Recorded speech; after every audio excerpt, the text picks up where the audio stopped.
aborder de Rechef pour lui demander si elle accepterait d'être la marraine de ce prix. Donc, Madame Georges Abraméry, s'il vous plaît.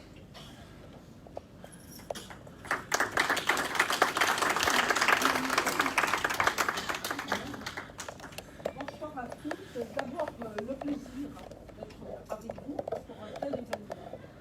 J'ai eu la chance d'échanger quelques mots avec Madame Richard. C'est pas son nom de dame, mais ça va pas dépendre. Je vais vous demander de vous mettre debout, s'il vous plaît, pour qu'on vous connaisse et qu'on vous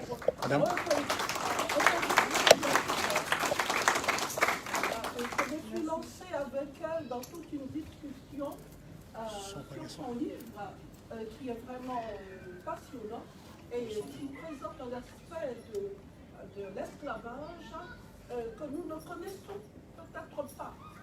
C'est-à-dire que bon, la lutte des races, bon, d'accord, c'est un vieux problème qui continue encore, mais c'est surtout la réalité guyanaise, une région que nous connaissons peu, qui est celle de la Rouade, avec ses polders, avec ses problèmes, avec etc. etc. C'est un autre regard sur l'esclavage en Guyane, et je suis très contente de faire votre connaissance ce soir. Et j'espère vous récupérer, entre guillemets, très poliment, pour nos élèves. Parce que nos élèves, nous leur disons ni race, ni sexe, puisque nous sommes UNESCO, ni race, ni sexe, ni origine, ni religion. Mais quand même, il y a une réalité qui est la nôtre. Et vous êtes un écrivain très intéressant. D'abord parce qu'on vous lit très bien, vous avez une belle langue. Et vous racontez une histoire qui est fantastique. Merci, madame. Merci beaucoup.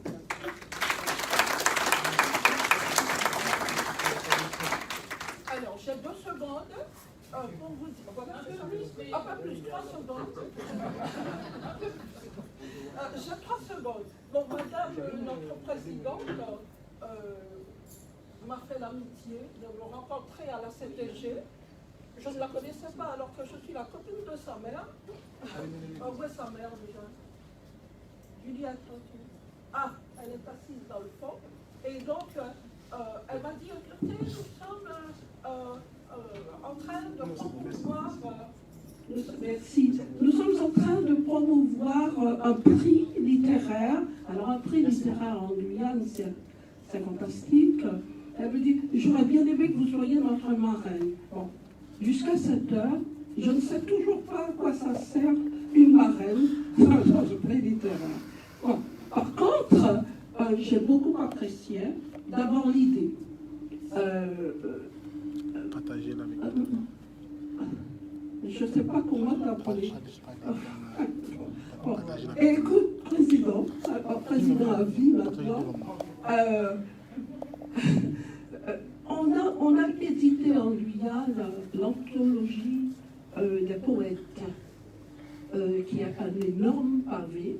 Je ne sais pas si vous l'avez. Je vous le recommande. Vous ne lirez peut-être pas tout, parce qu'il est énorme, mais j'ai été assez stupéfaite de découvrir le nombre de femmes et d'hommes de toute race, de toute origine, qui écrivent dans ce pays. Et je pense que, de la même façon que je viens de rencontrer madame, que je continuerai d'appeler Richard, parce que je connais sa mère, et c'est Richard, et maintenant qu'elle est mariée, tant pis. Et donc, il faudra que je me le réimprime. Et donc, il y a probablement beaucoup de gens qui écrivent des romans. Et je pense que c'est une chance extraordinaire. Bon, nous connaissions déjà Joël Roy, qui est un écrivain prolixe.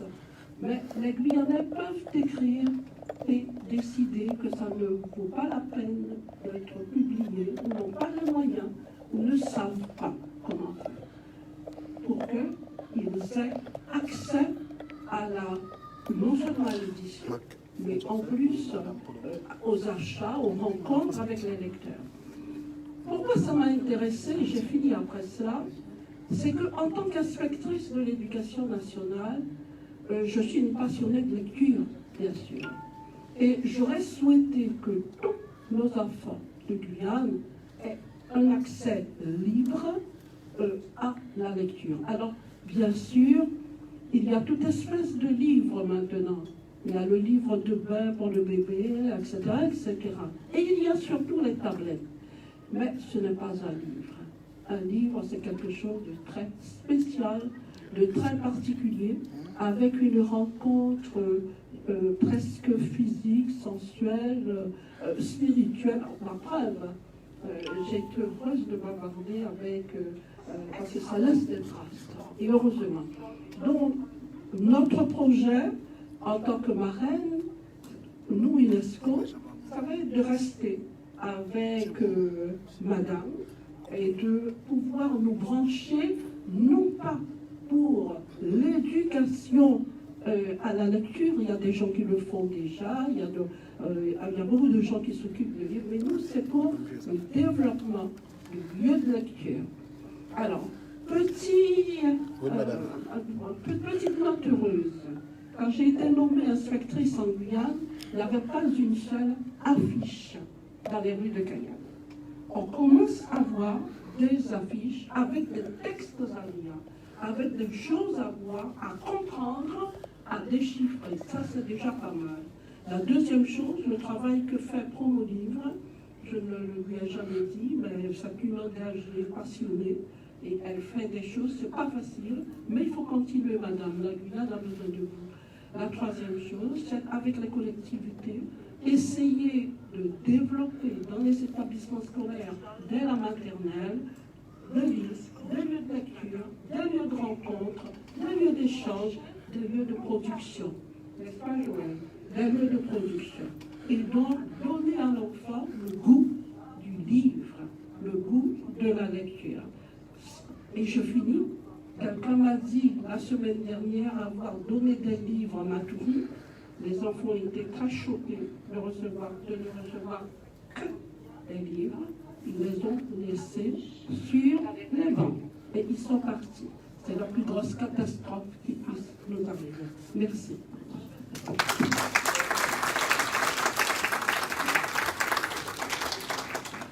Merci Madame Abonnery, marraine de cette édition, pour nous avoir fait ce bel exposé. Je vais intervenir un petit peu en tant que directrice du livre et de la lecture de la CTG. Ensuite, je passerai la parole à Monsieur Christian Legault, qui est conseiller territorial aux arts vivants, qui nous dira un petit mot.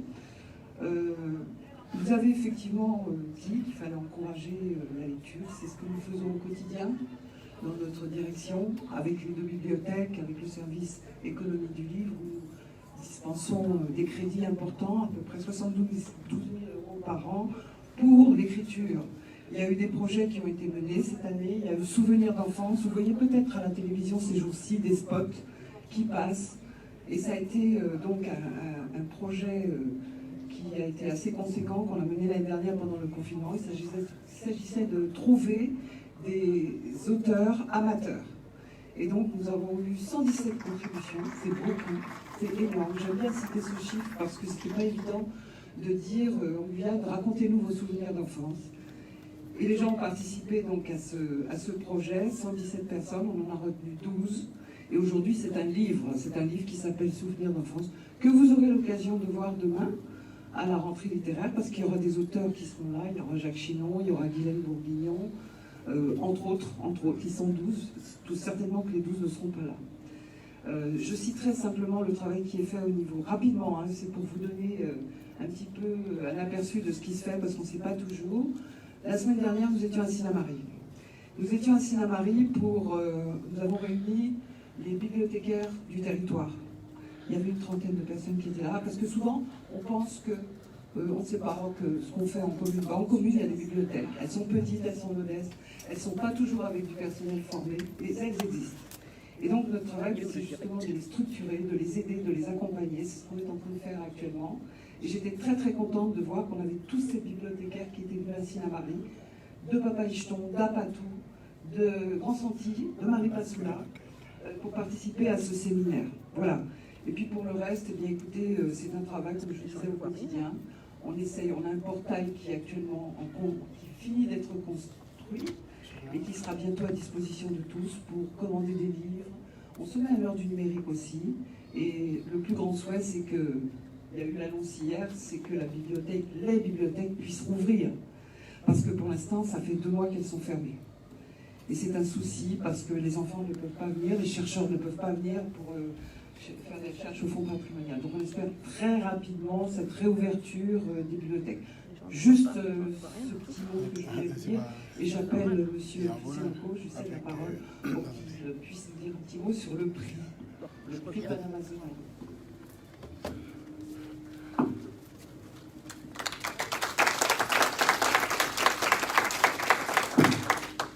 Bonsoir à tous et à toutes.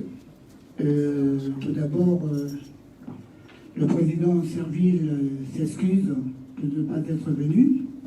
Donc il m'a délégué à sa place, étant donné que je suis conseiller territorial des arts vivants, tout ce qui est spectacle, carnaval, danse, théâtre, etc., etc. Et je suis aussi président administratif du musée de la culture avec Madame Jean-Louis, que vous connaissez, à la rue Madame Pallier. Donc, je n'ai pas fait de discours. Je dis franchement, mon discours c'était un portable, mais je crois que je ne sais pas où je l'ai mis. Donc, j'espère que c'est dans la voiture. Tout ce que je peux vous dire, que je suis très heureux d'être ici avec vous. Et je voulais que je vous dise d'autres, hein, parce que je ne sais pas. Simplement, je suis très fier d'être ici. C'est une première pour moi, d'ailleurs. Je remercie tous. Et puis, je suis aussi très content de revoir, je ne m'attendais pas du tout à voir l'ex-président, M. Karam, dit le meilleur footballeur de sport guyanais. Nous avons pu jouer ensemble, en vétéran. Bon, c'est pas grave. Mais tout ce que je peux vous dire, que c'est un honneur pour moi de remettre un prix à la gagnante ou le gagnant. Je ne sais pas si c'est une femme ou un homme. Voilà, c'est tout ce que j'ai à vous dire et merci. Pour la surprise, justement. Donc, Mme Lucenay, vous allez procéder, je suppose, maintenant. Vous allez nous dire un petit discours ou vous allez procéder à l'ouverture? Alors, on ne va pas aller trop vite, même si le temps joue contre nous. Nous tenons déjà à remercier, en tant que créateur, initiateur de ce prix littéraire panamazonien, des membres du jury, dont certains sont présents. Notamment, je remercie M. Joël Roy, Mme Mariani Katiko, ils peuvent se lever, voilà. D'ailleurs, Mariani Katiko peut nous rejoindre sur la table. Il y a 3 autres membres du jury qui vont arriver en retard au moment du cocktail, probablement, j'espère en tout cas, du fait de leur activité professionnelle. On peut pas... Parfois, c'est difficile de dire à l'employeur, écoutez, je laisse ma classe parce que je dois aller assister à une remise de prix. Alors, merci à ces Guyanais de cœur ou de naissance qui appartiennent tous au monde de la médiation, de la prescription littéraire, en tout cas qui nous ont suivis et ont compris exactement ce que nous souhaitions faire avec ce prix. Alors, justement, panamazonien, pourquoi? Parce qu'il ne s'agit pas simplement de favoriser l'écriture et encourager l'écriture des auteurs locaux. On veut également ouvrir la Guyane vers ses voisins, encore plus, surtout en littérature, puisque souvent on est plus tourné vers l'outre-mer hexagonal. Alors que, bon, les voisins sont, je pense, même s'ils ne sont pas francophones d'origine, ils ont des textes, des écrits qui peuvent nous parler et qui se rapprochent de notre propre histoire ou de nos propres actualités et qui, une fois traduits en français, puisque malgré tout c'est un prix littéraire, en langue francophone. Hein. Donc nous acceptons ces manuscrits. Donc ce prix se distingue de quelle façon? La plupart des prix sont annuels, parfois biannuels, et récompensent un ouvrage fini, édité. Dans notre cas, nous prenons en amont manuscrit de l'auteur, de façon à potentiellement lui permettre d'améliorer sa proposition, même si elle est excellente puisqu'elle remporte le premier prix. Donc, ce prix littéraire est couronné de deux façons. La première façon pour travailler l'écriture, donc une semaine en résidence d'auteur, d'accord, en pension complète.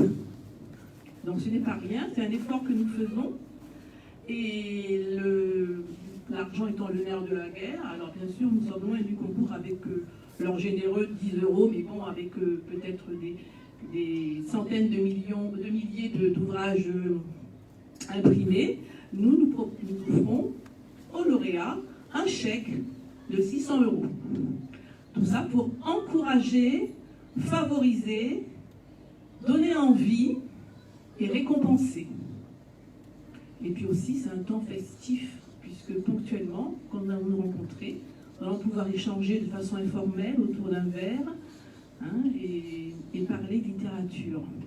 Alors, nous avons le plaisir d'avoir un sponsor en radio Synergie Tube qui nous fait un Facebook Live. Malheureusement, les problèmes de distance ont empêché une organisation peut-être plus fine qui nous aurait permis de projeter, il était prévu que nous projetons ce que les internautes voient sur le mur. Bon, ce sera pour la prochaine fois. Voilà, donc maintenant il doit être très proche du temps de vous présenter également le deuxième visage des éditions Rimanet. Il s'agit de monsieur Jean-Michel Maury, sans qui il n'y aurait pas de maison d'édition, puisque la comptabilité, ce n'est pas du tout ma compétence.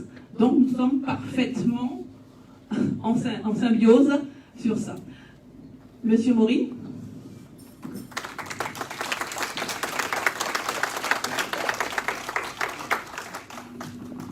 Bonsoir à toutes et à tous. Oui, effectivement, comme vient de le dire Francette Lucenay, je suis actionnaire au même titre qu'elle-même dans la société Rimanet depuis 6 ans à peu près. Et effectivement, je m'occupe essentiellement de toute la partie gestion et comptabilité, fiscalité, etc. Mais toute la partie, la ligne éditorialiste, bien évidemment, c'est France qui s'en occupe et qui gère ça parfaitement. Voilà. Donc, merci à toutes et à tous d'être ici présents. Je crois que c'est une très bonne initiative d'avoir lancé ce prix triennal, hein, parce qu'effectivement, il faut pouvoir récompenser les auteurs et quelquefois aussi les jeunes auteurs en herbe. Et je pense que c'est très très bien. Et ça, c'est à l'initiative, bien sûr, au départ, de Francette. Et puis, bien évidemment, de toute l'équipe qui l'entoure. Voilà.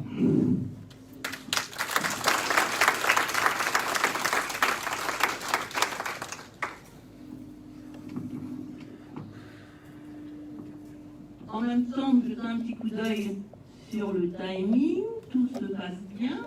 Un grand merci aussi à Diane la Première qui a répondu favorablement à notre appel, puisque un événement qui n'est pas médiatisé, malheureusement, n'a pas la même portée que celui qui est accompagné.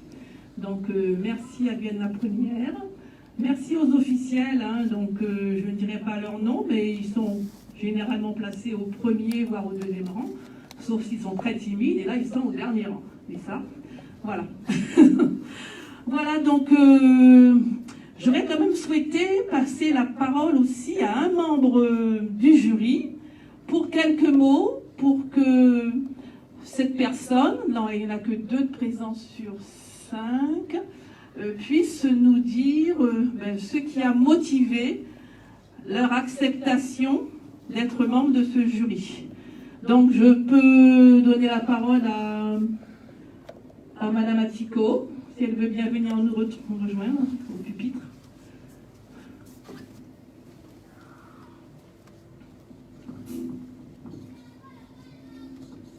Beaucoup, Francette. Alors, d'abord, je tiens à dire bonsoir à ce parterre Et je vous remercie beaucoup pour votre présence parce qu'elle nous indique toute l'attention que vous portez à ce qui se passe ce soir. C'est une première et ce ne sera pas la dernière. C'est mon vœu le plus cher. Parce que ce prix, on l'a dit, il est très important. C'est pour nous, c'est notre regard, c'est notre écriture, c'est notre lecture. Et c'est aussi la vie culturelle de notre région. Alors moi, ce qui me motive, ça va de soi, c'est que toute ma vie, je l'ai consacrée au livre en tant que directrice de la bibliothèque Alexandre Anconi et puis à la fin de ma carrière, en tant que directrice du livre et de la lecture. Et j'ai cédé ma place à Madame Lobel Chiseka, puisque aujourd'hui, je fais partie du ministère du Temps Libre, avec plaisir. Et c'est une façon pour moi, en participant à ce prix en qualité de jury, de continuer un petit peu ce à quoi j'ai consacré ma carrière professionnelle. Et je dois vous dire que, comme disait Madame Busnay, nous sommes 5 membres du jury et nous avons tous, toutes, alors parmi les 5 membres, il y a un homme et le reste ce sont des dames, comme d'habitude, très présentes, mais nous avons toutes une facette du métier du livre, du métier de la lecture, parce que c'est très vaste. C'est le distracteur, l'éditeur, le libraire, la bibliothécaire, enfin j'en passe. Voilà en gros les raisons qui m'ont motivé et je dois vous remercier, Jean-Michel et toi, Français, Nous appelons maintenant M. Joël Roy, puisqu'il était parmi les premiers arrivés des membres du jury, le seul homme du jury. Donc nous faisons un appel pour la session, la promotion de 2024. Si parmi vous, certains se sentent l'envie de nous rejoindre, il sera ou ils seront les bienvenus. Joël. Merci Francette. Tout d'abord, je tiens à vous remercier d'être venu et d'avoir pratiquement rempli la salle. Merci donc à vous. Donc effectivement, dans ce jury, je suis le seul homme, mais désolé, personne n'est parfait. Voilà. Je vous dirai simplement un mot sur ce qui a motivé ma participation à ce jury. Elle est sur 2 niveaux. La première étant mon goût pour la lecture et pour la belle langue que j'ai cultivé un peu tout au long de ma vie, et jusqu'au moment où j'ai décidé de pratiquer moi-même, de me mettre à l'écriture. Bon, j'ai écrit toute ma vie, mais j'ai tenté de proposer un manuscrit à un éditeur, à plusieurs éditeurs, relativement récemment, puisque c'était il y a une dizaine d'années. Voilà.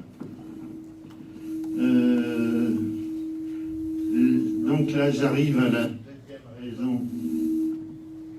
deuxième raison de ma participation à ce jury, de mon enthousiasme pour participer à ce jury, c'est l'angoisse pour tous ceux qui ont des appétences pour l'écriture, de le faire en se disant que ça restera dans un tiroir, ce sera peut-être partagé avec quelques personnes de la famille, ou le conjoint ou la conjointe, mais que ça n'ira pas beaucoup plus loin.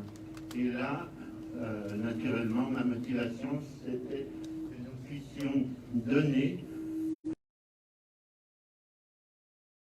à un auteur, une jeune autrice, de se faire publier. Voilà. Alors maintenant, je crois que le suspense devient un peu tendu. Je vais repasser le micro à Francette.